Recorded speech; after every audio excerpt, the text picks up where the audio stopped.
Hello, everybody, and welcome to the Latino Vote Substack, not podcast.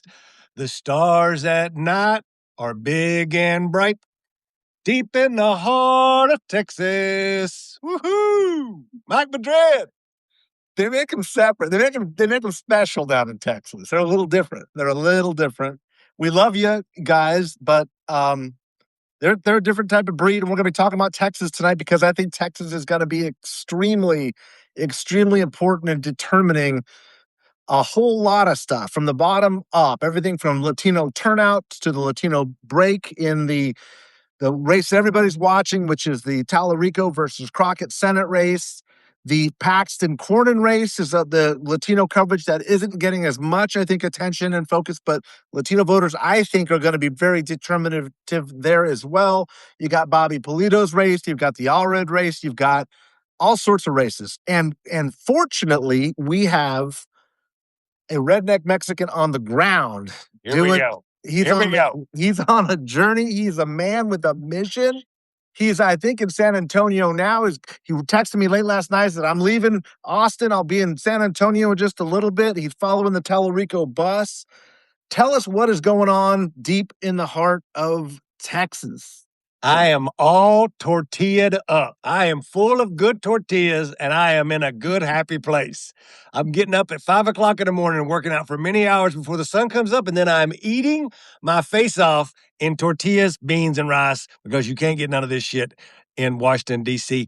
I have been with Talarico and with his team, and I was with him yesterday in San Antonio and got to see and feel the energy for real on the ground. I watched him fill up a capacity auditorium. I don't know, 500-600 people probably in there. Could have been 1,000, but it was wall to wall, standing room only. Mike Madrid, something I learned yesterday. Here's some insight for everybody listening. Put you in the room.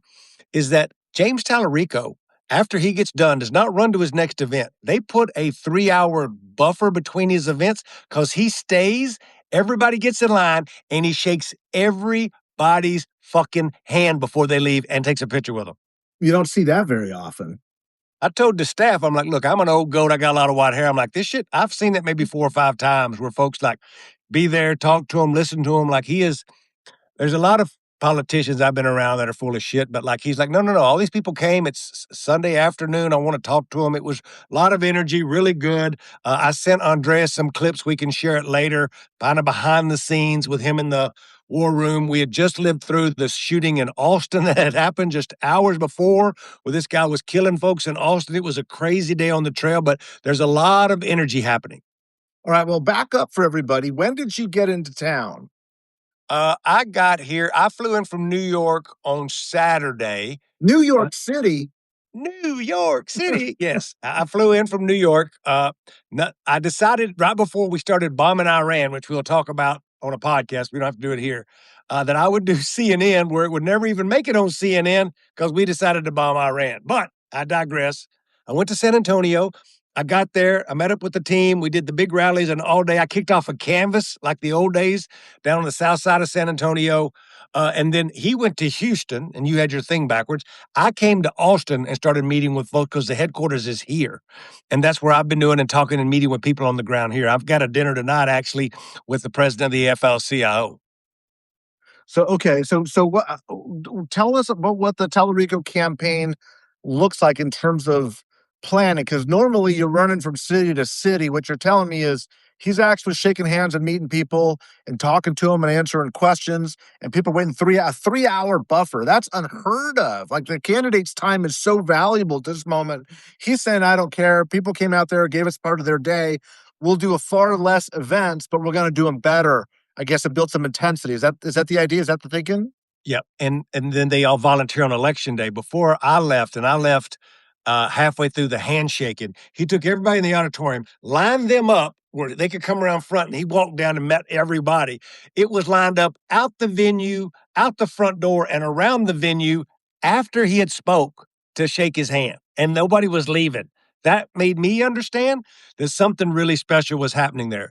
What really makes this campaign different, other than that, what I have noticed, and this was me digging into the numbers with the campaign last night, is, Mike, they'll have close to 28,000 volunteers tomorrow on the doors and on the phones. They have built organization in each one of these cities where they're going to actually have folks. This campaign will come down to, do campaigns matter? I'm not going to speak ill of the Congresswoman, but the Talarico campaign has built an apparatus that's knocking on doors, calling people, running digital ads, running Spanish and English TV, Spanish and English radio, and all of the things that me and you would say you have to do to win over a long period of time. And you're not seeing rallies from the Crockett campaign as much, right? They're not trying to do what you're doing, or are they? They are. It's just different in the way she's dealing with them. And she's going to different places. Like, she spent a lot of time in Dallas and Houston. She has to have ginormous African-American turnout there. Like, she hasn't spent that much time in San Antonio, and she's been there, or coming to Austin where James is from. Like, they're both in Houston right now speaking, not but 5 blocks from each other. And Houston's critical. Why? For both. Because it's the largest Latino and Black population in the state. Harris County, where Houston is, as big as 12 states in New England. It's just ginormous. Think about it this way, Mike. This is how I can make it relevant. It's LA. No, LA. it's not. No, brother. It ain't LA. I mean, it's figured like a big population of people. I see. But yeah, but with good Mexican food. Oh, Tex-Mex. If you got to call something Tex-Mex, it's because it ain't Mexican food. Let's move on and talk about congressional races before you embarrass yourself. Yeah. Talk to us. What's going on? Here's something else that folks don't know is that down in where your boy crush is, down in Texas 15, Bobby Polito, you should know that Bobby's been running a general election campaign since day one, but he does have this Latina doctor running against him who, as of this morning, has spent $1 million against Bobby Polito in the primary. Against him? A lot of negative? Yes, lots of negative. Calling him a Republican, saying he lives somewhere else, just all that dirty stuff that you see. So I'm running numbers and data real quick before we get to Polito, just for clarification. Harris County is half the size of LA. Just like LA, just like I said. And it's got half as good a food, Mexican food, just as like LA. I said, LA. So perfect. Harris County in Houston is the biggest place in Texas. And think about if Dallas and Fort Worth together are as big as Harris County. So that's the 2 giant areas. Yeah. And then there's big areas in they call it if you took Austin and San Antonio, which are connected by Highway 35, and put them together, they would be almost in the same category. So those are the 3 giant population centers. Again, we talk about the Rio Grande Valley like every Latino lives there, but it will only be 8% of the electorate on the primary. That's really, really important, guys, because that's like the Central Valley. We talk about Fresno and Bakersfield and the agricultural core of California. That's not that big. It's a very small part of California, but it takes on a dominant role because of the characterization of who Latinos are, which is a more rural, more recently migrated, overwhelmingly Spanish speaking. The urban cores of Texas and the urban cores of California is where the vast, vast, vast majority of Latinos are at. So that's why Chuck's in Houston. That's why Talarico's in Houston. That's why Crockett's in Houston. And this is all going to come down to turnout, right, Chuck?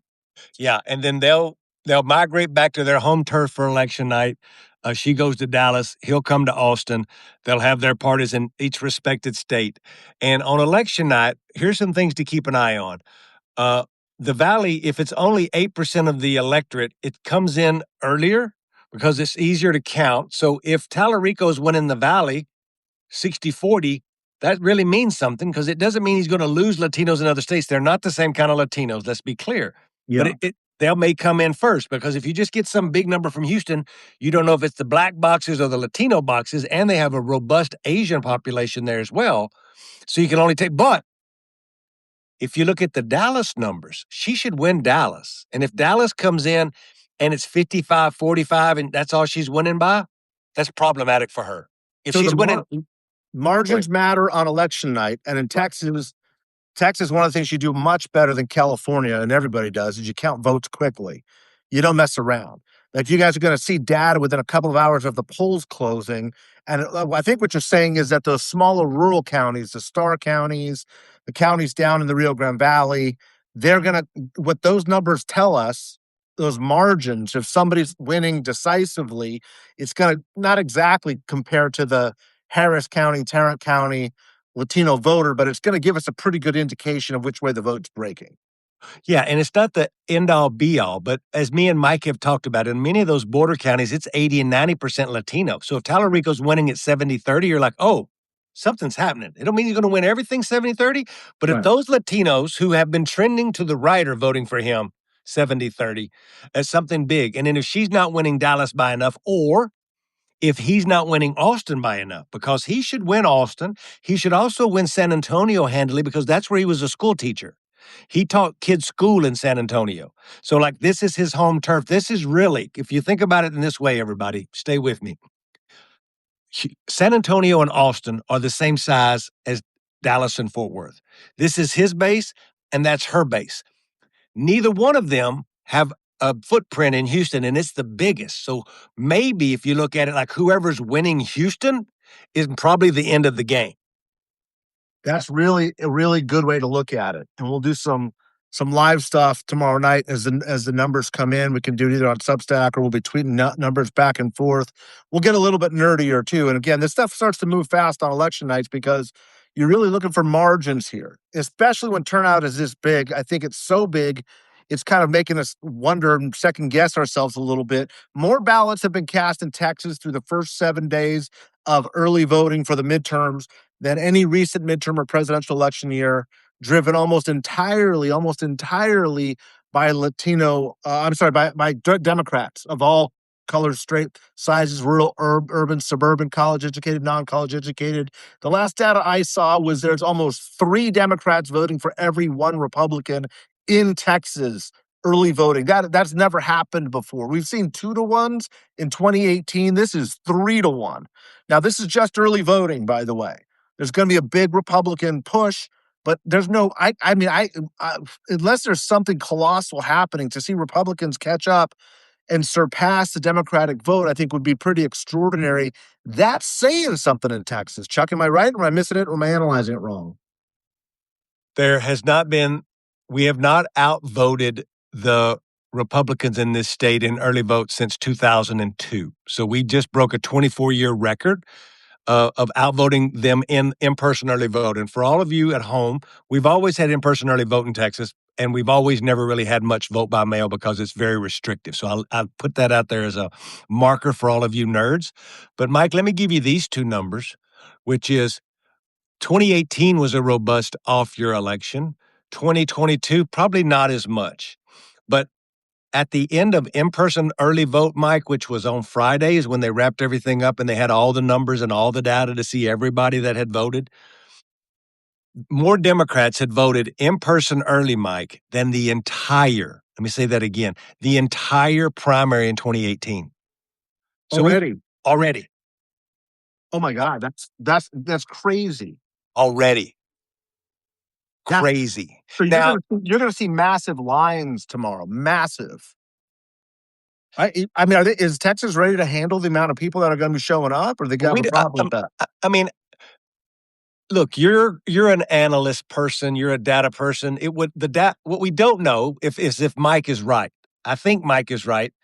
What we don't know is how much of our election day vote did we cannibalize by being energized for early vote. Now, I don't know. Mike's probably right because this energy just wouldn't die. Everybody's like, I'm not showing up on Tuesday. It probably continues. I think it does. And at a minimum, even if it doesn't continue at the same level, you're going to see a Republican burst. Like, you're not going to still see a 3-to-1 margin. Republicans are going to be day of for, whatever. You're not voting by mail in Texas. You're just showing up in early voting. Yes, there are some people that have been waiting 18 months every day, chalking that line off in the jail cell, waiting for voting day. I get that. That is a big part of it. But I shouldn't say I've never. There's only one other time where I have seen massive Latino turnout start to crest like a tidal wave and then collapse. And that was Florida 2016 general election, where the Hillary Clinton campaign cannibalized the Latino vote by an aggressive, massive vote by mail program. This is not vote by mail. Zero. So it's harder to cannibalize when there's no vote by mail. Mm, It just is. So remember that, and we'll see if that bears out or not. But you're I probably think right. I think you're gonna see long lines and people waiting, and just a real energized Texas. I'm a little on both sides, but far more on the Democratic side. It's important to say that the Republican turnout has also been astronomically high, but not it just don't compare to the craziness of the Right. Democratic primary. Yeah. And what me and Mike aren't talking about, and I cannot wait to win, but I cannot also not wait to see who these folks are because me and Mike have seen this crazy pattern in this vote, which is over 30% of the voters so far in person, y'all, have no Democratic primary history. They don't vote in Democratic primaries. Now that's made up of three groups of people for all of you at home. The biggest group of those people are general election voters who are showing up to vote in a primary because they're pissed, and me and Mike's been talking about that. So they're that Democrat who votes in presidential, and sometimes they vote in the congressionals, but there hadn't been that much stuff on the Democratic primary, and they'll vote for whoever wins the primary in November. 30% of those folks are coming back and voting in this primary because Talarico and Jasmine One has got them jazzed up. That's one. B, you have over 11, they're saying between 11 and 13% of these Democratic primary voters who've showed up in person, Mike, have voted in a Republican primary in the last 3 cycles, which is crazy. But if you listen to Chuck Rocha, I'll tell you that in the last 12 years in Texas, Republicans have pretty much taken over everything except the core of the cities. So if your buddy in East Texas is running for county commissioner, he's running as a Republican because that's the only game in town. And I think that's why you see that switch back and forth. I'd be curious to see what you think. Those let me say those two data points again because I've never seen anything like this. You're telling me 1/3 of the voters that have shown up and voted in the Democratic primary I have, have no Democratic primary history. and now this is important to understand in Texas. In Texas, you don't register in a party. Not all states do you register in a party. Texas is one of those. You're registered to vote, but when you show up, because there's no vote by mail, so you actually have to walk in. And they either ask you, Chuck, or they tell, or you ask for one, or they offer. But When you walk into when I ran the elections in East Texas, there's a card table and you walk in and there's a Democratic ballot and a Republican. As soon as you walk in, they're like, Republicans line up here, Democrats line up here for which ballot you want. so this might be a little bit strange for people who live in a state like California and most states where you do register. You can choose and change your party every time you not the same day, of course, but every election cycle, you can vote Republican in 2022 and vote Democrat in 2024.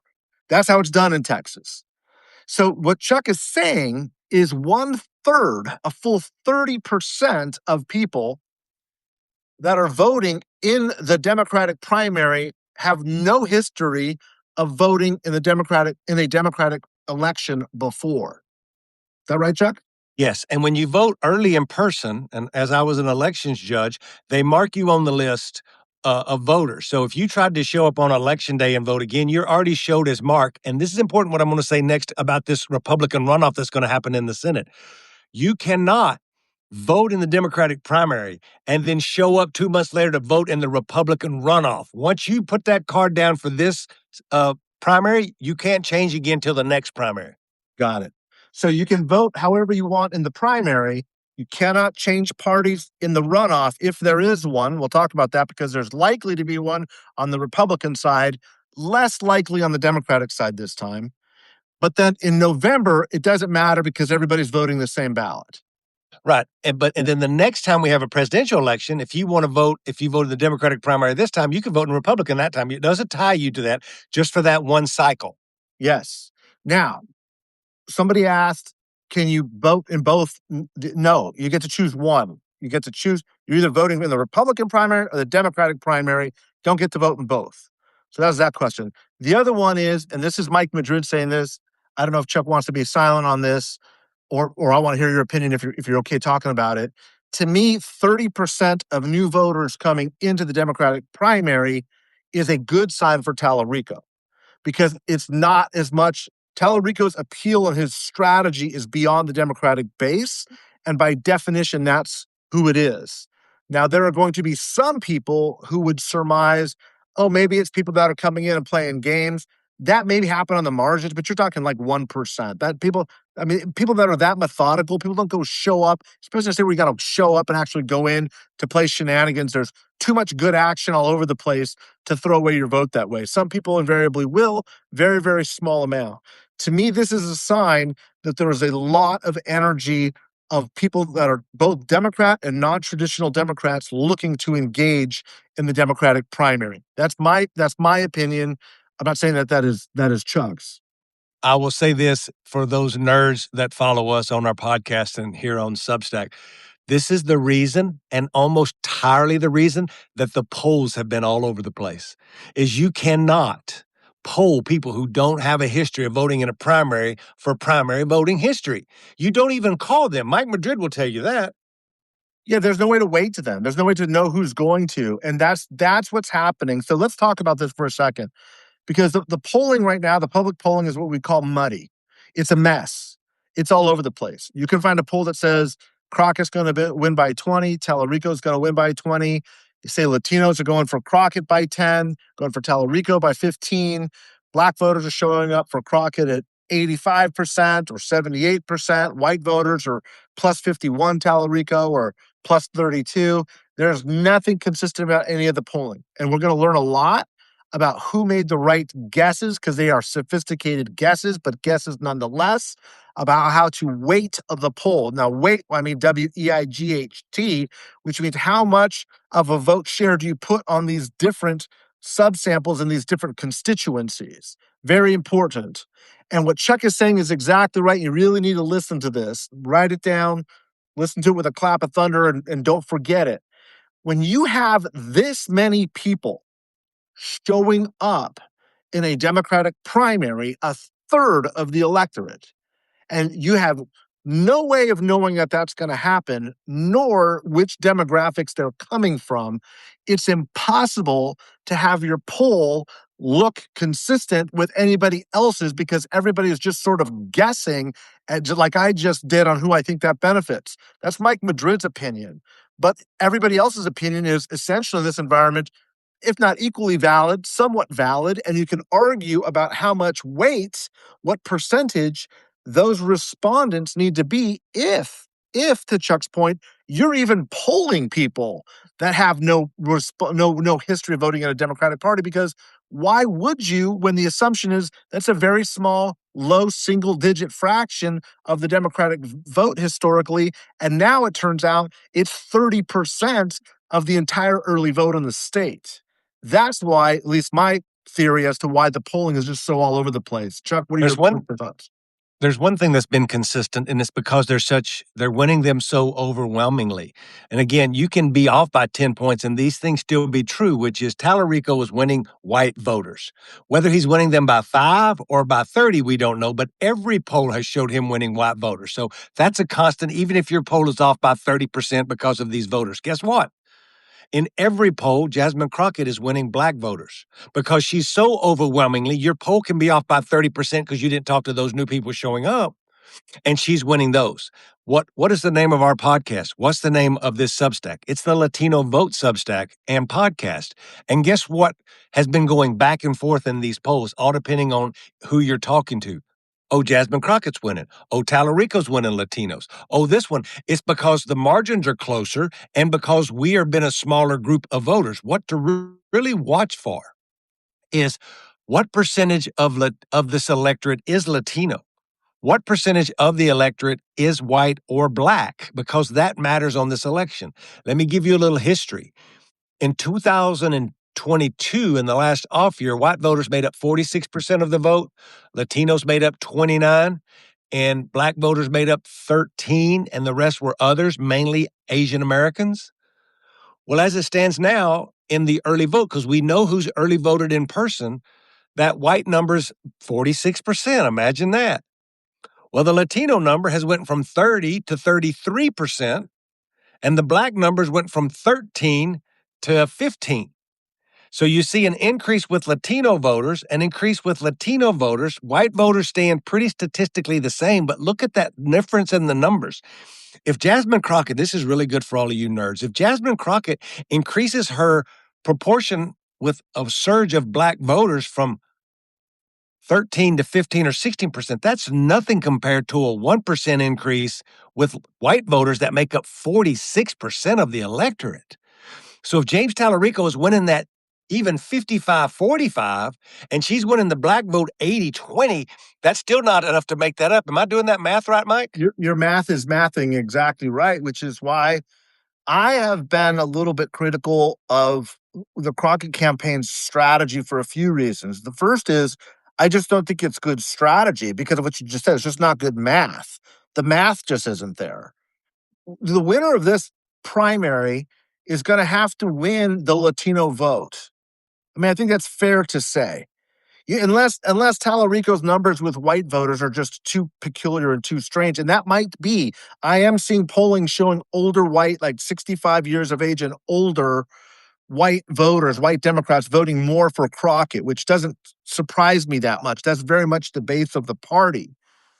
But you can't overcome a 60-40 split with Latinos.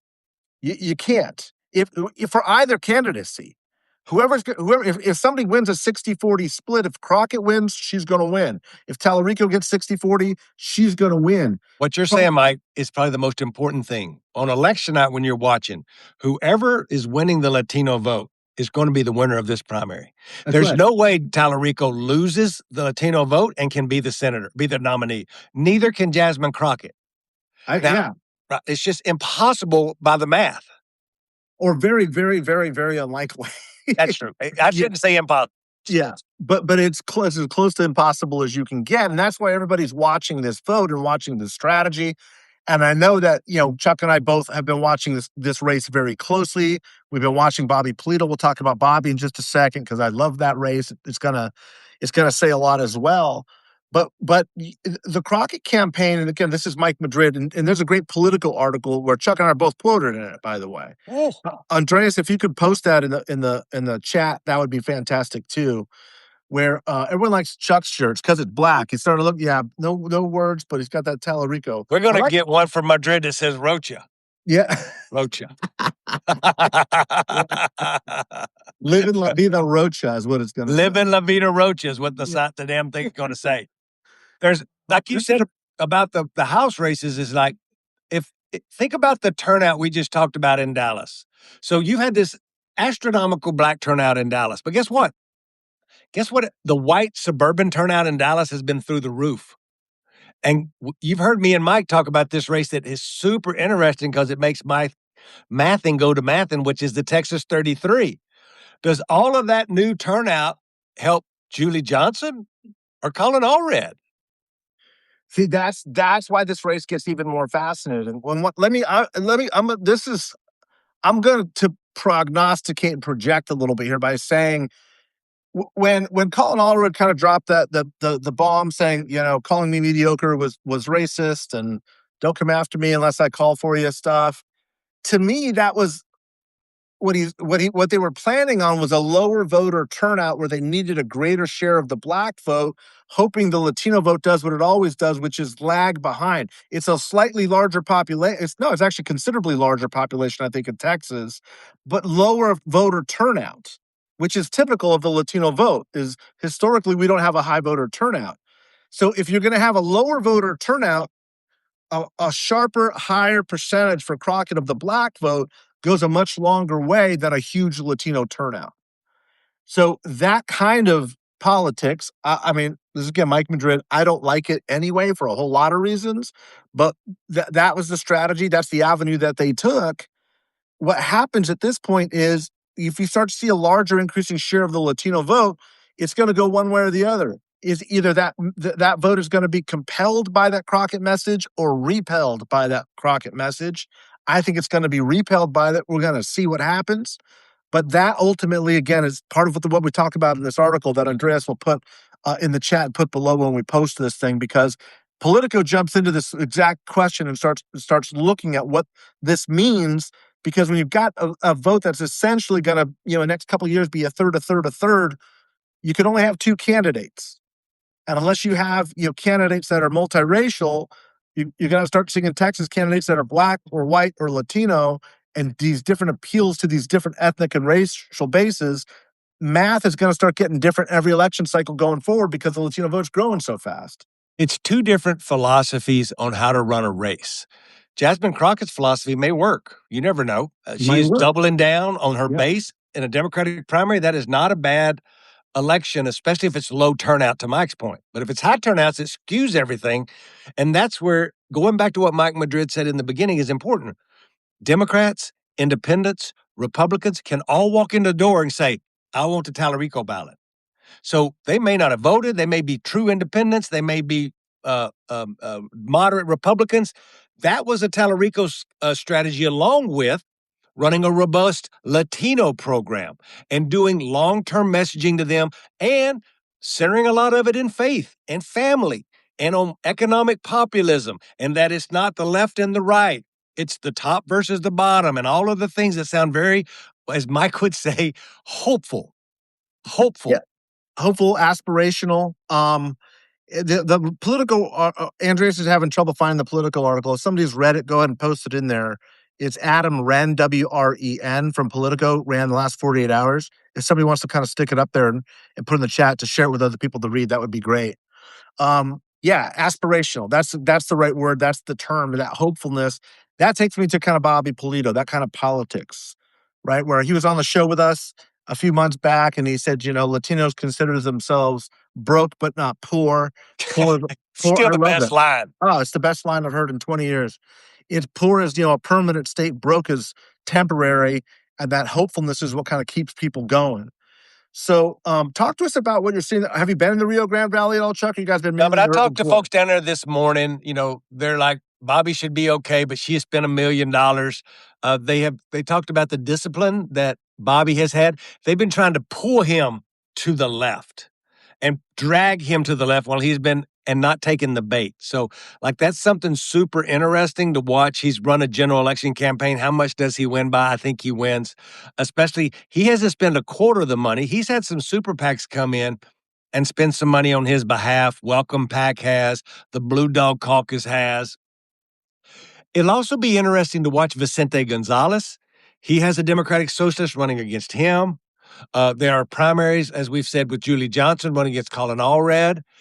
Who comes out of the Texas 35th, the new district in San Antonio, we'll dig into because there is a sheriff running against a former Marine down there, which then the Republicans are all over the place. Donald Trump was here on Friday with all three, Mike, of the Republican Senate candidates.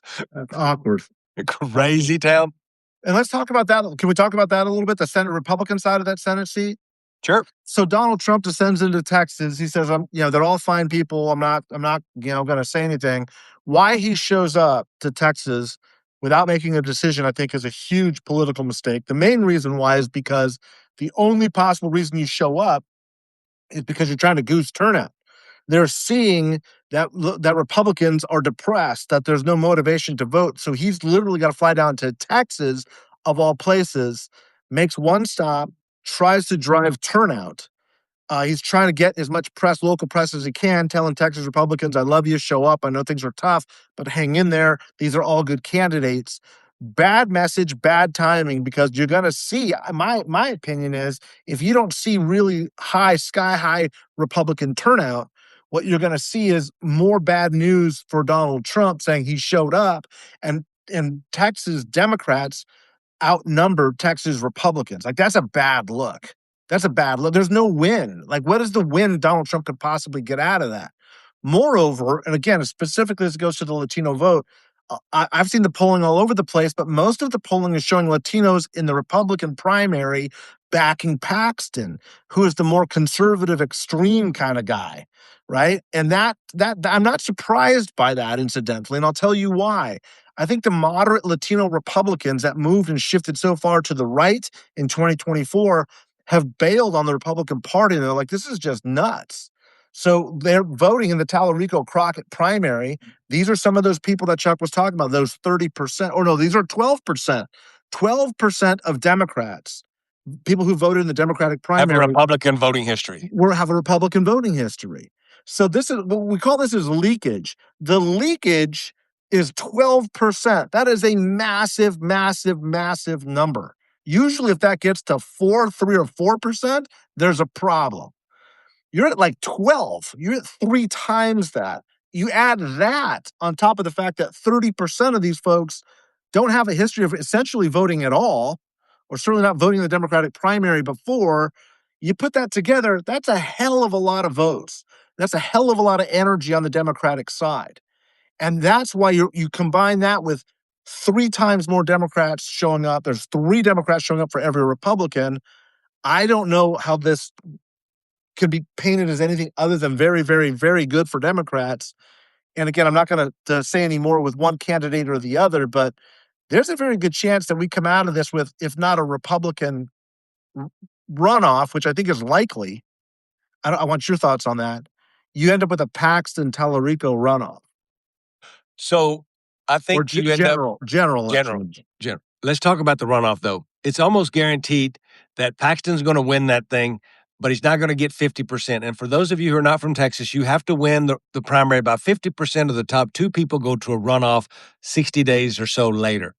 So think about what we just said about this 12% leakage and about who's going to show up in May, March, April, May, in May to vote in a Republican runoff. Now, there could be other runoffs in congressional races driving turnout, but think about what we just said about this 12% of, I'm going to call them moderate Democrats, moderate Republicans, folks that are motivated who voted in the past in Republican primaries. That's who John Cornyn needs to vote for him in a runoff. And as I just told all of you girls and boys, if you pulled that Democratic primary ticket, you cannot show up to try to bail out Cornyn in a runoff. You are done voting unless you go to a runoff in the Democratic runoff because they have your name. It's on a piece of paper, and it says Democrat of the last ballot you pulled, so you cannot pull the Republican runoff, even if you try.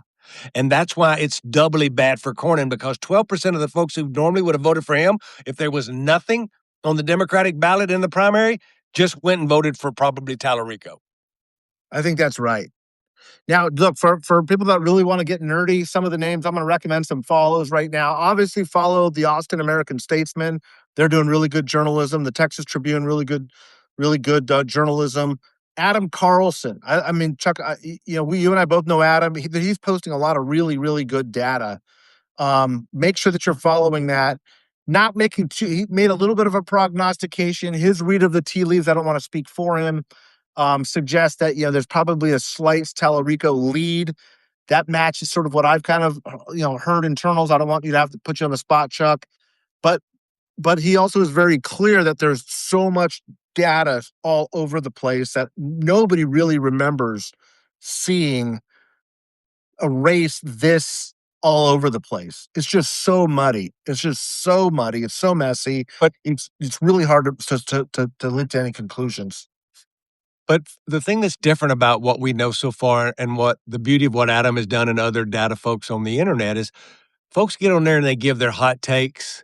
They get on there and they talk about this poll, that poll.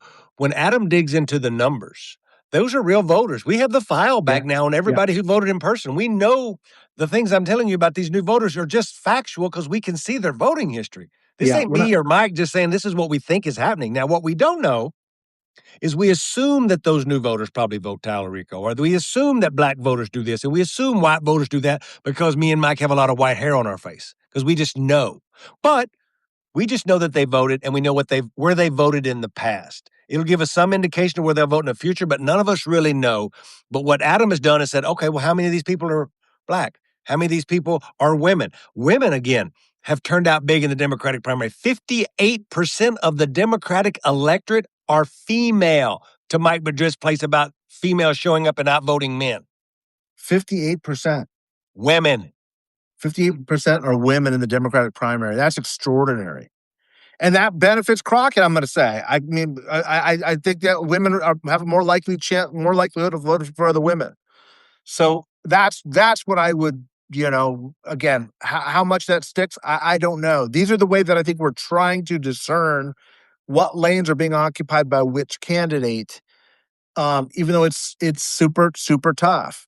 What do you think of, I know this is one you're probably not watching too closely. I just think it's kind of fascinating. I think Dan Crenshaw, the Republican, with the guy with the eye patch, I think that, I think he loses. Yeah, because the president came out and endorsed the other guy. And Ted Cruz has kind of got a gun out for him. I mean, politically. Or maybe it was Ted Cruz. Maybe it's not the president. Y'all don't quote me on it. I think it was Ted Cruz who endorsed the other guy. Yeah, yeah. So You should pay attention all across Texas because there's a few incumbents. You should pay attention in Houston, where the guy who just won the special election, Menifee, is taking on Green, the guy that was kicked out of the State of the Union again this year. Like they're running against each other in a primary. Like a lot of things could happen. I know we don't want to get into details on Tony Gonzalez's race, but again, just another place to watch a primary. Does he go to a runoff? Does Tony make the runoff? What's going on? And there's some suburban races around Houston in the 9th and other places where, with so much turnout, we have no idea of the dramatic differences and shifts that can happen in both parties where Republicans or incumbents could be in some trouble for the first time. I think that's absolutely right too. And like I said, a lot of this stuff in hindsight as we're going through all of the debris after this election, because I think whenever there's a high turnout election, crazy things happen, like shocking things happen, things you can't predict. Same thing with very, very low turnout elections. So I think you're going to see a lot of big surprises. You guys have a lot of statewide races, like 26, I think, constitutional offices, Chuck. You guys like vote for mosquito abatement districts and railroad commissioners and all cattle rancher For commissioner. the first stop, I already stopped. Just Whatever. stop. Yeah. We for the first time, and I give the Texas PAC who came in and helped do a lot of this recruitment. For the first time in the history of Texas elections, there's a Democratic opposition candidate in every state House race, and there's over 140 of those.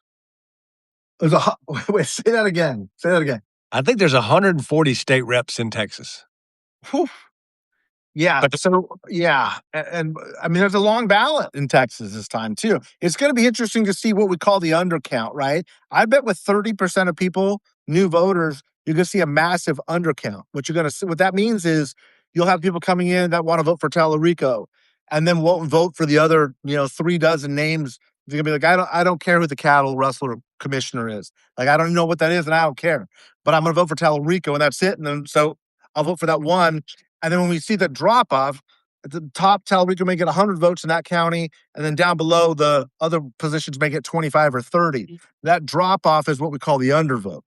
And so I think there's gonna be a massive undervote, which again doesn't mean anything for the outcomes of races because whoever gets the most votes wins, but it is gonna be telling because there's so many new voters showing up to vote that's a dynamic of high turnout elections.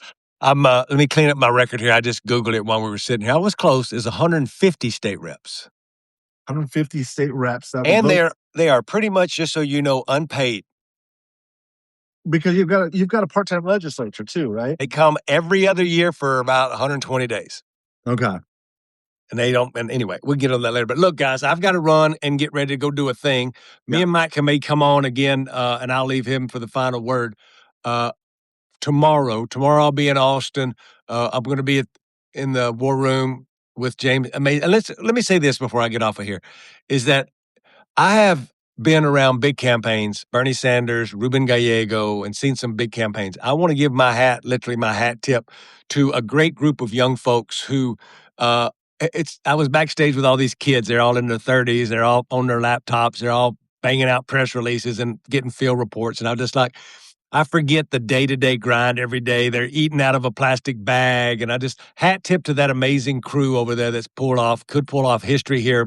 You know, what goes unseen in all these campaigns, even in the Republican campaigns, are these campaign kids that are just banging it out every day trying to make it happen. So I salute all of you, and especially the Talarico team. And Mike, thanks for taking the time today and letting me be on here with you. Go get it, Chuck. Thanks for being with us. Thanks for all your hard work, and we will talk again really shortly. I'm going to jump off too. I've got to run to I'm in New Orleans right now, so it's at 6:00. Let's try to touch bases tomorrow in some way, shape, or form, especially as we start to get early votes in. Chuck may not be able to make it because he's got commitments there with the campaign on the ground in Texas.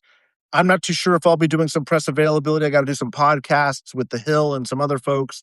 But if I can jump on, you guys let me know if you want me to jump on and start doing some early analysis of the Texas primary race We'll look at the Rio Grande Valley. We'll look at Harris County. We'll look at Tarrant County. We'll start making some projections on what's likely to happen. But give me that feedback. Thank you for the likes. Thanks for the time, guys. And we'll talk again, hopefully tomorrow.